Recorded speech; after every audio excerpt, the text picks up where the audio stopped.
Dimasukkan ke liang lahat, Wak. Zudin ini melihat salah satu dari pihak keluarganya Rusman mendekat nih ke arah jenazah. Lalu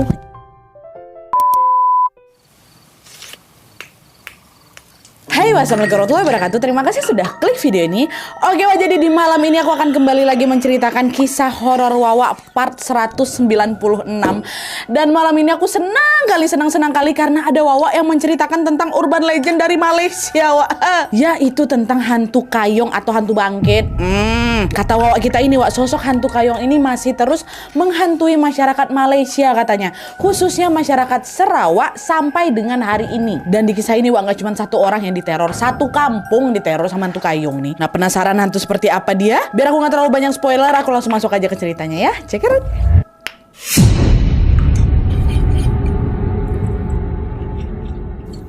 Oke, Wak, jadi kisah yang akan aku sampaikan malam ini dikirim sama Wawa kita yang bernama Izan dari Malaysia. Halo Izan, halo Malaysia. Kisah ini merupakan pengalaman yang dialami langsung sama bapaknya Izan, Wak, yang bernama Pak Zudin. Dan juga sudah dibenarkan oleh beberapa warga di kampungnya yang menjadi saksi dari peristiwa teror ini. Dan tanpa mengurangi rasa hormat untuk memudahkan cerita, kita langsung panggil aja namanya ya, Pak Cik ya. Dan selain itu juga, Wak, atas permintaan Izan, semua nama di cerita ini sudah disamarkan karena menyangkut sebuah privasi. Nanti kalian tahu sendirilah ya. Lanjut. Jadi, Wak, kisah ini bermula ketika Zudin, bapaknya Wawa ini, bertetangga dengan pasangan suami istri yang bernama Rusman dan Rohana. Nah, mereka bertiga ini, Wak, sudah bertetangga selama belasan tahun sehingga hubungan mereka bisa dibilang sangat akrab kali lah ya kan. Nah, pada saat itu Rusman ini, si tetangga ini, bekerja sebagai pelaut, Wak, dan memang sering pergi berlayar selama berbulan-bulan lamanya. Sehingga Rusman ini pun jadi sering meninggalkan anak sama istrinya di rumah dan hanya balik kampung tuh sesekali aja lah dalam setahun. Misalnya waktu lebaran gitu kan, ngambil cuti balik ke rumah gitu. Dan sisanya betul-betul dihabiskan sama Rusman di atas kapal, Wak, bekerja di kapal gitulah demi bisa menghidupi anak dan istri ya. Pokoknya pekerja kali lah Cik Rusman nih. Nah, sementara itu istrinya Cik Rusman yaitu Rohana merupakan seorang ibu rumah tangga yang juga memiliki sebuah toko kelontong gitu untuk bisa menambah pendapatan keluarga. Ditambah juga mereka ini lumayan keluarga besar, Wak. Mereka dikaruniai 6 anak waktu itu. Pun waktu kejadian ini anak-anaknya masih sekolah. Jadi masih kicik-kicik anaknya. Meski sering tinggal berjauhan, keluarga mereka ini tetap harmonis dan baik-baik saja. Rusman tetap bekerja seperti biasa, sedangkan Rohana ini menjalani aktivitasnya di rumah sembari juga mengasuh anak-anaknya.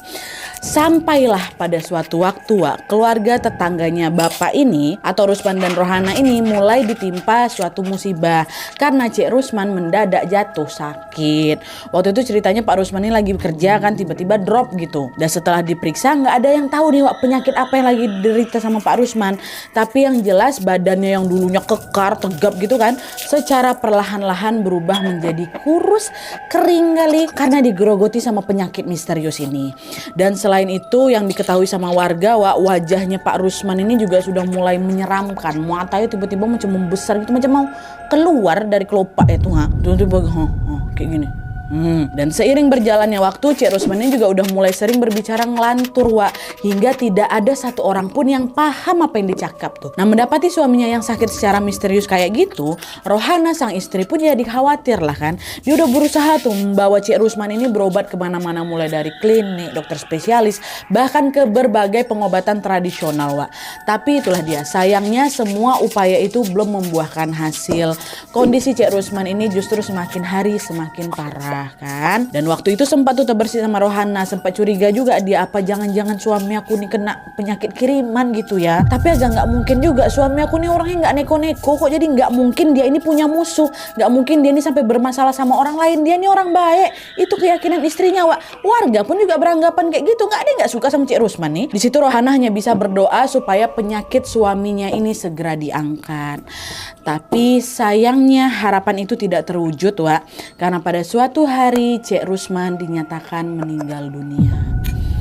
Nah, setelah kabar tentang kematian Cik Rusman ini diumumkan, para tetangga termasuk Pak Zudin, bapaknya Wawa ini, saling lah itu kan berdatangan ke rumah untuk bertakziah dan juga mengaji bersama malam waktu itu meninggalnya. Dan selama bertakziah di situ, Wak, Cik Zudin, bapaknya Wawa ini, menyaksikan secara langsung berbagai kejanggalan yang menimpa jenazah Rusman. Ini ada kayak perpaduan FTV Hidayah juga, Wak, kayak ada rahasia ilahi azab-azab gitu. Kalian dengar lah, sumpah seram, merinding. Itulah kenapa semua identitas harus dirahasiakan di sini ya. Dengar aja lah. Nah jadi ceritanya Wak, malam itu Zudin dan beberapa tetangga lainnya pun lagi mengaji lah ini kan di samping jenazahnya Rusman. Nah pada saat sedang membaca salah satu ayat di surat Yasin Wak, tiba-tiba mereka ini buat terkejut karena genteng yang ada di atas jasadnya Pak Rusman itu tiba-tiba terhempas keluar kayak gitu. Kebetulan jadi bisa kelihatan tuh gentengnya tuh Jadi keluar kayak itu seolah-olah terkena angin kencang, padahal nggak ada angin di situ Kayak tiba-tiba terbangnya kayak gitu Nengok itu tetangga jadi keheranan kok bisa gentengnya kebuka padahal betulan nggak ada angin, nggak ada hujan, tenang aja malam tuh. Belum sempat mencerna keanehan itu, mereka semua termasuk Pak Zudin ini kembali dikejutkan dengan sebuah suara benda jatuh yang kencang kali dari atas, dari genteng, debrak gitu. Karena penasaran beberapa orang ngecek lah kan ke sudut-sudut rumah ke atas itu mencari benda apa yang jatuh, tapi itu dicari nggak ada apa-apa Wak. Dan mereka pun mencoba mengabaikan hal itu, balik lagi lah ngaji ya kan. Dah lah nggak ada apa-apa, kuping kita aja nih kayaknya lagi bermasalah kata mereka. Nah pas mereka lanjut lagi baca Yasin, untuk kesekian kalinya mereka kembali lagi mendapatkan kejanggalan dengan suara anjing menggonggong di semak-semak dekat rumahnya Pak Rusman. Biasanya nggak pernah ada anjing di situ. Ini anjing siapa nih? Di titik ini orang-orang takziah ini udah mulai panik nih. Tunggu bentar, ini kenapa dari tadi ada banyak kali gangguannya? Pertanda apa ini? Ya kan? Dengan diliputi rasa penasaran dan juga takut, mereka semua yang di sana kompak Wak, tetap mengaji dengan suara yang lebih keras lagi supaya suara anjing tuh ketutup. Niatnya kayak gitu, udah jangan bergerak, udah baca aja lagi, baca, gedein aja lagi suaranya. Tapi semakin mereka mengencangkan suara ngaji mereka, semakin kencang juga suara gonggongan anjing di luar tuh Berusaha dicarikan mana anjing tuh biar diusir loh. Nggak ada anjingnya loh. Belum ketemu lagi si anjing nih Wak, tiba-tiba terdengar lagi suara langkah kaki seseorang yang lagi berjalan di atas genteng. Kerak, kerak, kerak, kerak. Suara lolongan anjing sama suara hentakan kaki dia di genteng nih Wak saling bersaut-sautan, sehingga membuat para tetangga yang ada di rumahnya Pak Rusman ini yang awalnya mau tenang-tenang aja nih, jadi takutlah semuanya. Dan berikutnya Wak, ini sih yang paling epic menurutku. Aduh merinding. Mereka yang ada di sana juga semakin dibuat terkejut ketika secara tiba-tiba aja lagi baca Yasin nih kan, makin kuat Indo, bunyi udah nggak karu-karuan nih. Tiba-tiba kain kafan yang menutupi jenazahnya Pak Rusman tersingkap dengan sendirinya. Nggak genteng aja, kain kafan tuh juga kain yang nutupin wajah tuh kain apa namanya, kain kafan, kain jari, kain batik itu tersingkap. Dan waktu tersingkap itu di sanalah mereka melihat, astagfirullahaladzim, matanya Pak Rusman ini tiba-tiba terbelalak, mulutnya menganga lebar gitu. Betul-betul macam di film-film azab Wak, itulah aku bilang. Nah di situ warga udah nggak bisa tahan takut lagi Wak, berteriak lah semua, astagfirullah Pak Rusman kata mereka kan. Detik itu juga para tetangga tinggalkan rumah Pak Rusman masing-masing balik ke rumah, takut Wak. Malam hari itu kata Pak Zudin ya, langsung batal ngaji sampai pagi di samping rumah samping jenazahnya Pak Rusman tuh. Padahal rencananya biar ngaji sampai pagi gitu, pagi baru diurus lah jenazah ini kan Wak. Nggak balik semua ya. Alhasil jenazahnya Pak Rusman itu ya cuma ditemani sama keluarga dan sanak saudaranya aja, tetangganya pada kabur semua. Dan nih singkat cerita, keesokan paginya para tetangga pun tetap nih Wak balik ke rumahnya Pak Rusman untuk membantu prosesi pemakaman. Sebenarnya juga mereka nih enggan Wak pergi ke sana karena masih trauma waktu nengok jenazah Pak Rusman kayak itu tuh kan. Tapi mereka semua tetap ke sana untuk menunaikan kewajiban sebagai seorang muslim, yaitu ikut mengubur jenazah saudaranya. Tetangga juga dihitung saudara, pastikan harus saling membantu lah gitu. Dah tuh pagi itu mereka pun segera memulai prosesi dengan memandikan jenazahnya Pak Rusman terlebih dahulu ya kan. Awalnya semua berjalan lancar-lancar aja, ditunjuklah ini suruh mandikan Pak Rusman. Tapi selang beberapa saat kemudian Wak, mereka semua yang ada di luar mendengar salah satu pemandi jenazah bernama Rosid tiba-tiba teriak, "Tolong!" kata dia. Tanyalah sama orang ini kan, kenapa nih? Ya Allah bang, tadi waktu saya lagi mandikan jenazah, posisi kan jenazah tuh di pagu sambil dimandikan Wak, aku ngerasa kaki aku dingin, macam lagi terpegang sesuatu. Pas aku tengok ternyata yang sentuh aku tuh tangan Rusman bang. Kata siapa? Kata Rusdi. Hah, masa sih? Dia kan meninggal, mana mungkin lah tangannya bergerak. Wallahi bang, aku tak bohong. Dan mereka pun lalu berusaha menenangkan Rosid ya. Dan aku tenang, orang rame di luar, nanti dia malah gaduh pula. Dah diam, bawa istighfar, aku salah tengok tuh. Gila bang, tapi betul bang, macam dipegang di tangan saya bang. Dah istighfar, bawa tenang. Sian keluarga dekat luar tuh. Udah lah tuh, setelah situasi sudah mulai kondusif, mereka lanjut lah kan, dan setelah memandikan, mengkafani jenazah. Dan selama proses mengkafani ini berlangsung, lagi-lagi ada sebuah kejanggalan yang muncul Wak. Ini betulan ke FTV Hidayah. Pada saat mengkafani, mereka mencium jenazah Rusman ini mengeluarkan bau yang sangat-sangat busuk. Sampai-sampai ada beberapa takziah di sana, tetangga di sana tuh langsung nutup hidung tuh waktu mau dikafani. Ya, nah menyadari serentetan kejanggalan itu, orang-orang yang ada di sana ya jadi makin ketakutan lagi lah kan, lagi langsung bertanya-tanya, berbisik-bisik lah itu mereka semua. Ini kenapa ya? Belum selesai rupanya keanehan tadi malam tuh. Ngapa Pak Rusman dia macam nih? Kita tahu Pak Rusman ini baik, tutur kata udah bagus, ngapa dia macam gini? Tapi meskipun demikian mereka tetap berusaha untuk mengabaikan rasa takutnya dan langsung menyelesaikan pengurusan jenazah. Kasihan jenazah ini kan, Wak. Setelah prosesi mengkafani selesai, Pak Zudin dan tetangga lainnya juga pastinya ikut mengantar jenazah Rusman untuk dikuburkan. Nah terus selama pemakaman berlangsung, Wak, gantian nih Pak Zudin yang secara spesifik ngeh kalau ada sesuatu yang janggal pada saat pemakamannya. Tapi kali ini yang mengalami kejanggalan tuh bukan jenazahnya Pak Rusman, Wak, melainkan yang janggal adalah perilaku keluarganya Rusman. Jadi sebelum dimasukkan ke liang lahat, Wak, Zudin ini melihat salah satu dari pihak keluarganya Rusman mendekat nih ke arah jenazah, lalu menusukkan sebuah jarum tepat di kakinya jenazah. Jarum ditusuk ya. Zudin dideketin kan, maaf Pak, ngapa kaki ditusuk jarum? Tak ada bang, kami cuma pegang aja, tak ada kami tusuk. Saya tengok abang nih. Tak, tadi saya tengok awak tusuk jarum. Apa awak buat? Tak ada bang, saya tengok abang. Kata siapa ini? Kata si keluarga ini. Dan sesaat kemudian si keluarga ini pergi meninggalkan Zudin yang masih, taklah tadi saya tengok dia masukkan. Dia tak pegang aja, ada sesuatu ditusuk dia tu. Tapi dah lah, saya tak nak ikut campur, kata si Zudin. Tapi di sini lawak, siapa yang sangka bahwa apa yang dilihat sama Pak Zudin hari itu menjadi awal mula munculnya sebuah teror yang menghantui seluruh warga kampung tempat si Zudin ini tinggal. Ya, belum selesai lagi nih, Wak. Jadi, Wak, setelah memakamkan jenazah Rusman, Zudin ini baliklah kan ke rumah buat beristirahat. Dan hari itu berjalan baik-baik saja, tidak ada keanehan sama sekali. Malam hari itu Zudin tidur nih seperti biasa. Tapi menjelang tengah malam dia terbangun waktu dengar ada bunyi gemerincing piring sama sendok yang lagi diadu-adu itu. Seolah-olah ada orang yang lagi makan gitu lah. Tas suara piring sama sendok, ya kan? Zudin mikir, itu paling mak bapak aku nih lagi kelaparan jam-jam segini, ya kan? Dan nak balik tidur lagi. Tapi, Wak, selang beberapa saat kemudian Zudin kembali mendengar ada suara seseorang sedang bernafas terengah-engah, macam habis lari keliling lapangan gitulah. Gitu. Nah, di sini udah mulai merinding nih bulu kuduknya si Zudin kan. Tapi dia tetap memutuskan untuk nggak peduli sama sekali dan kembali lagi memejamkan matanya. Dah. Terus tidurlah dia. Besok paginya, waktu udah semua pada bangun, Wak, Zudin sama keluarga terkejut ketika mereka semua mendapati ada jejak telapak kaki berwarna kuning yang nyebar gitu di seluruh penjuru dapur, Wak. Banyak tapaknya. Nah, Mak Zudin, makcik nanya lah kan, Zudin, awak lupa cuci kaki tadi malam, ini bekas kaki awak kan? Kata maknya, tak mak, tak. Semalam saya balik, saya langsung mandi, saya langsung bersih-bersih. Saya pun tak ada kemana-mana. Lagipun ngapa pula jejak saya warna kuning, Mak? Tak iya juga. Tu nih, kaki siapa? Tak tahu. Bukan kaki Zudin, Mak. Meski penasaran dengan jejak kaki itu, Wak, mereka memutuskan untuk tidak memikirkannya dan ya udah bersihkan aja lah jejak kaki itu, kata bapak kan, dah bersihkanlah sama mereka. Awalnya memang nggak ada yang peduli, Wak, soal 3 gangguan tadi kan. Sampai kemudian Zudin juga mendengar keluhan yang sama dari para tetangga. Ya, jadi ternyata nih, Wak, ya, setiap malam tetangga-tetangga ini juga mengalami 3 keanehan tadi sama persis semuanya. Mulai dari dengar suara orang tengah-ngah, suara piring sendok beradu macam orang lagi makan, dan juga mereka menemukan jejak kaki berwarna kuning berserak gitu di dapur atau di salah satu ruangan tempat rumah mereka tuh.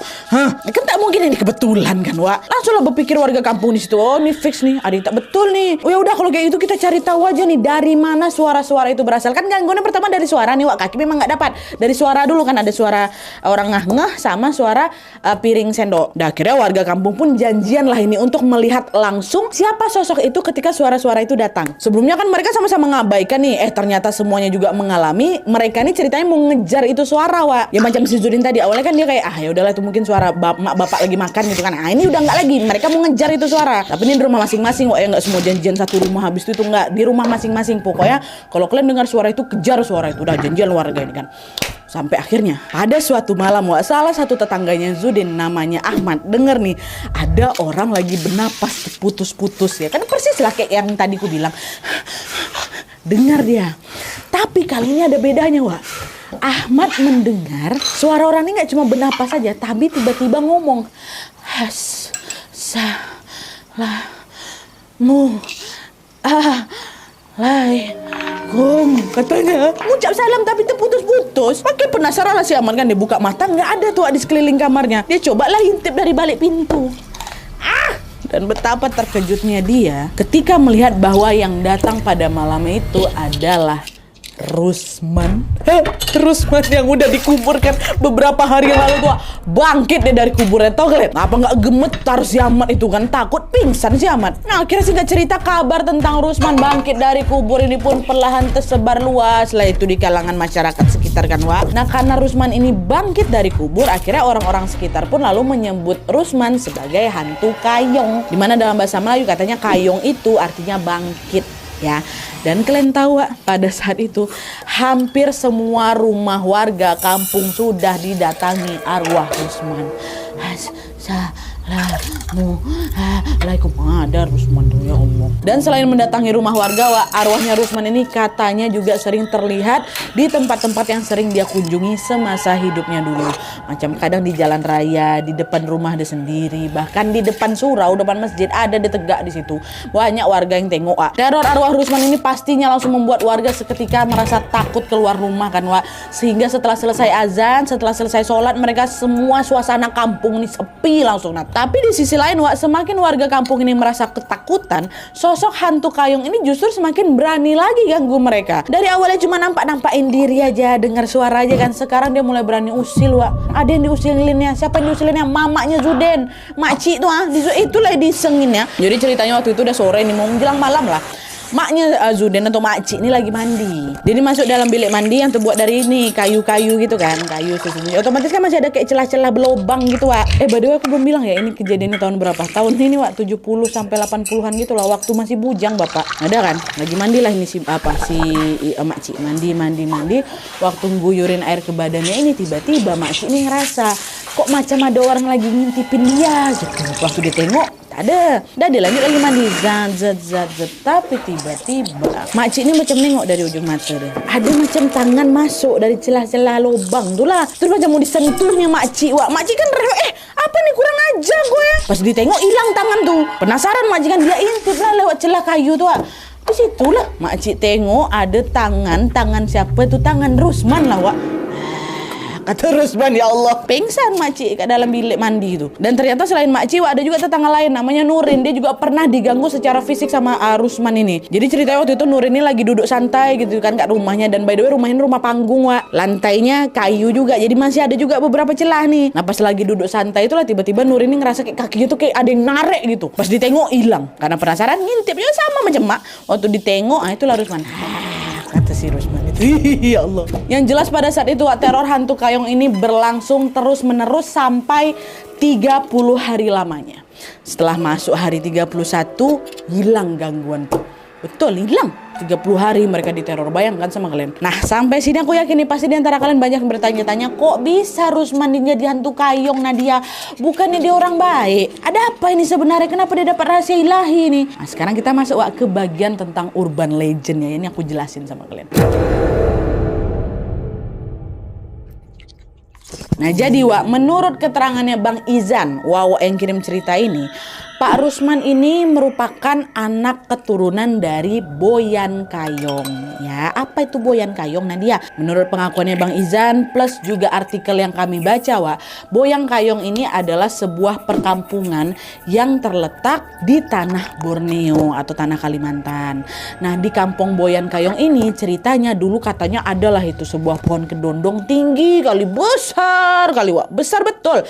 Saking besarnya pohon itu tuh sampai menghalangi cahaya matahari yang masuk ke sana.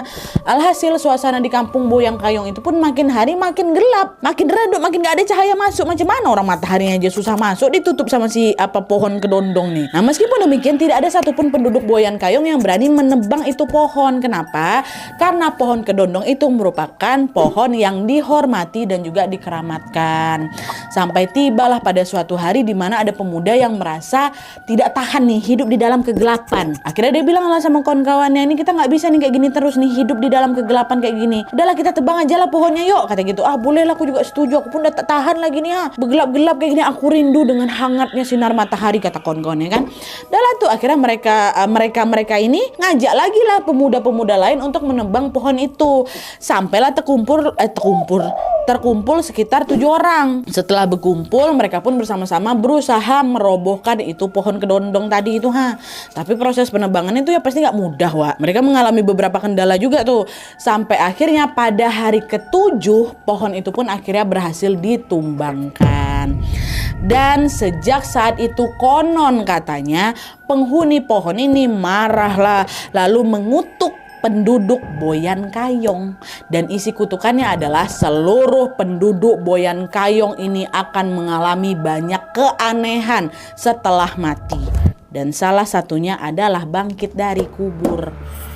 Itu kutukannya. Dan kutukan itu akan berlaku secara turun-temurun sampai 7 keturunan sekaligus ya. Nah itulah Dewa alasan dibalik kenapa Pak Rusman ini bangkit dari kubur. Sebagai anak keturunan dari Boyan Kayong, Pak Rusman ini masih terkena dampak dari kutukan itu katanya nih Wak ya. Dan sampai saat ini pun anak cucu dari Boyan Kayong ini dipercaya masih ada, di mana mereka pun hidup berbaur dengan masyarakat biasa di beberapa wilayah.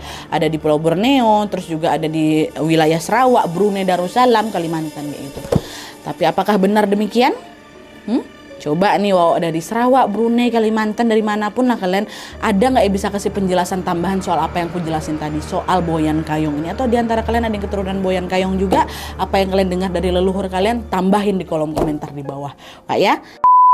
Oke Wak, jadi itu tadi kisah urban legend dari Malaysia tentang hantu kayung atau hantu bangkit. Terlepas dari benar atau tidaknya Wak ya, kisah ini seram kali menurut aku. Apalagi waktu itu tuh, waktu makcik lagi mandi, mau disentuh, kurang ajar. Pas diintip, lagi kata dia. Tapi di sisi lain aku juga kasihan kali sama Pak Rusman Wak. Sebetulnya dia orang baik ya kan. Tapi itulah katanya karena dia ini keturunan Boyan Kayong, ya mau nggak mau dia juga mengalami merasakan kutukan itu. Tapi percaya nggak percaya nih Wak, aku kembalikan lagi ke kepercayaan kalian masing-masing. Percaya boleh, nggak percaya juga nggak apa-apa. Udahlah kita dengar aja, lumayan nambah koleksi horor Wak. Tapi yang jelas nggak bisa kita pungkiri Wak, kisah Boyan Kayong ini bisa menambah pengetahuan kita tentang urban legend dari negara tetangga kan, yaitu Malaysia. Dan buat Wak dari Malaysia, apakah kalian pernah dengar juga tentang hantu kayong ini? Atau kalian ternyata pernah punya pengalaman mistis terkait hantu kayong? Tulis Wak cerita kalian, boleh di kolom komentar, boleh juga ke email ya. Oke Wak, jadi sekian dulu videonya. Terima kasih banyak yang sudah menonton. Kalau kalian suka video ini, klik like-nya, jangan lupa komen di bawah untuk ide dan saran-saran untuk video selanjutnya. Jangan lupa nyalain notifikasinya supaya kalian tahu kalau aku upload video baru. And as always, jangan lupa untuk klik tombol subscribe supaya kalian sama-sama tahu informasi menarik dan menegangkan dari channel aku. See you next video Wak, bye.